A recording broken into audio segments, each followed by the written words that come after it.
On the 25th of June 1942, a 37-year-old woman was led into the execution chamber of Hitler's bloodiest prison, and she would ruthlessly lose her head as the executioners strapped her to the guillotine. Throughout the Second World War, there were many men and women who were led to execution sites all across Hitler's Third Reich and occupied lands due to their resistance and refusal to accept the brutality and imposition of the Nazi policies. A lot of these people's stories are untold and are not necessarily well documented.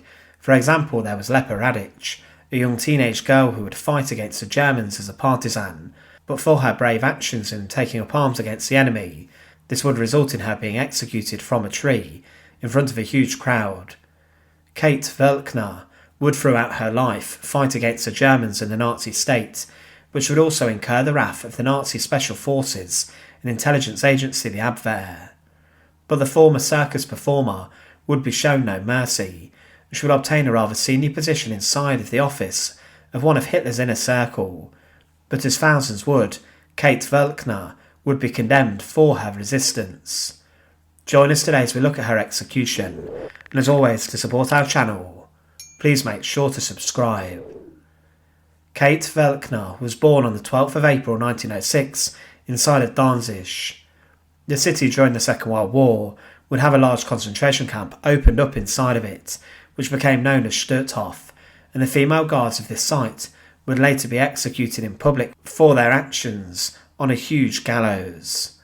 But her early life was rather interesting, and Kate's family were circus artists and also contortionists, who had for many years performed and captivated audience inside of Danzig. Her mother worked inside of the circus, but her father was a teacher.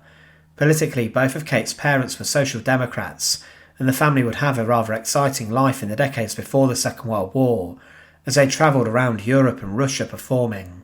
But the cost of travel left them rather poor, and the family suffered economically. This left the Welkners struggling to feed their children, but when Kate was around 19, she met an Italian artist and teacher named Johann Pozziadlo.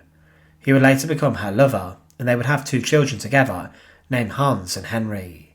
But in search of a more prosperous life, Kate and her partner moved to France, and specifically Paris, in 1935, to settle and raise their children. But they would never have imagined what would happen in the years following their emigration.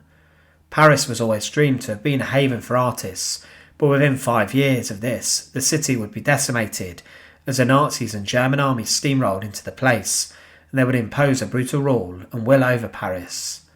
They would also persecute many people in the same manner that they would within countries such as Poland. When the Second World War broke out, Kate Welkner and her family lived at 5 Impasse Frolibor inside of the city, and the couple were very anti-Nazi. They took a stance against the expansion of Adolf Hitler's Reich, and they must have known that one day the war would come to their doorstep, and because of this, Kate wanted to take action. She joined the French resistance and became involved in this alongside her husband. Along with the French resistance, the couple were aided by the political rivals of the Nazis, the French Communist Party, and many other communist members would help to hide Kate Welkner and her family inside different safe houses. They were rather well known inside of the city, and the resistance saw Kate as a good candidate to secure work inside of the office of a high-ranking Nazi, and she could then subvert the work they were doing at this time.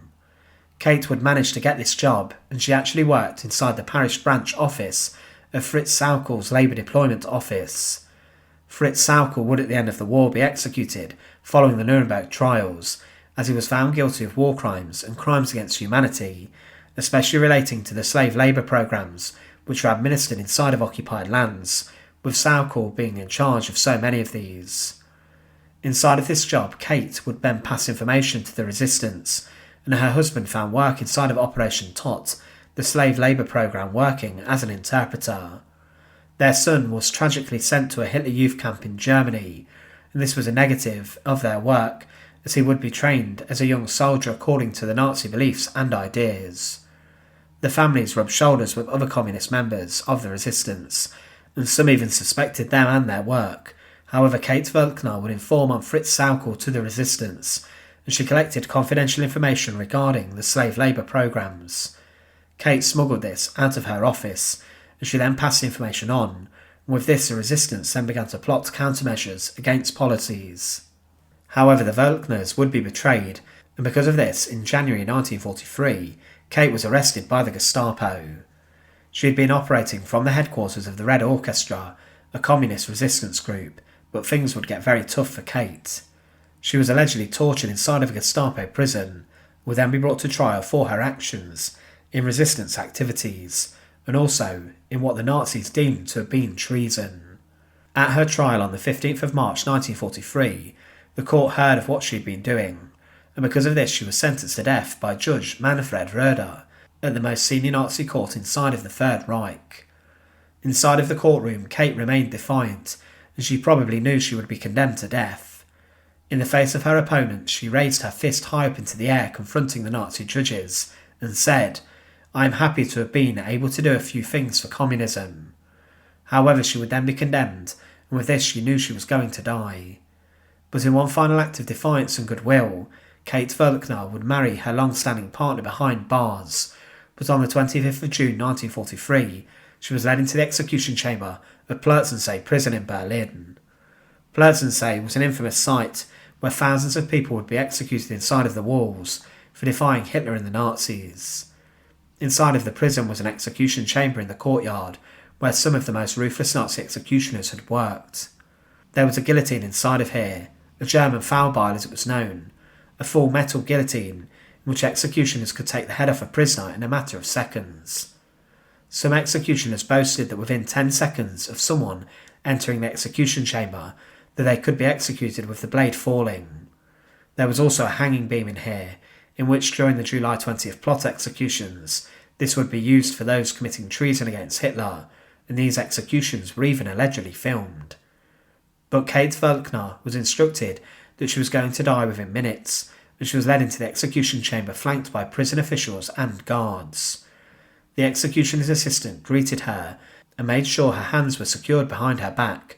Then after this she was carried over to the guillotine, in which a slanted blade was in position. Kate then was placed under the blade, and a few final checks were made before the blade was released, and instantly the head of the young woman was taken clean off. Following the death of Kate and her husband, her children were told about their executions, whilst they were back in Germany, inside of a Hitler Youth camp. Kate's son Hans would be sent to the Eastern Front in the final years of the Second World War, and he would desert and live out the rest of the conflict inside of Bergen-Belsen concentration camp. However, her other son Henry was sent to an SS children's home following their deaths. Kate was never given a proper funeral and burial, and her remains following execution were sent to Hermann Stiver, a German anatomist who would dissect and use her body for research, along with many other women who were executed at Plötzensee. She was one of 182 bodies which were sent to Stiver. Kate Völkner was a woman who would infiltrate the offices of one of the most evil Nazis, who would at the end of the Second World War pay for his actions with execution. She was a woman whose story is not the most well known, but it certainly deserves to be told, as she provided a lot of information to resistance groups, and she stood up for what she believed in was right. But inside of Plötzensee prison's execution chamber in Berlin, Kate would lose her life, and she would face the guillotine with bravery. Thanks for watching.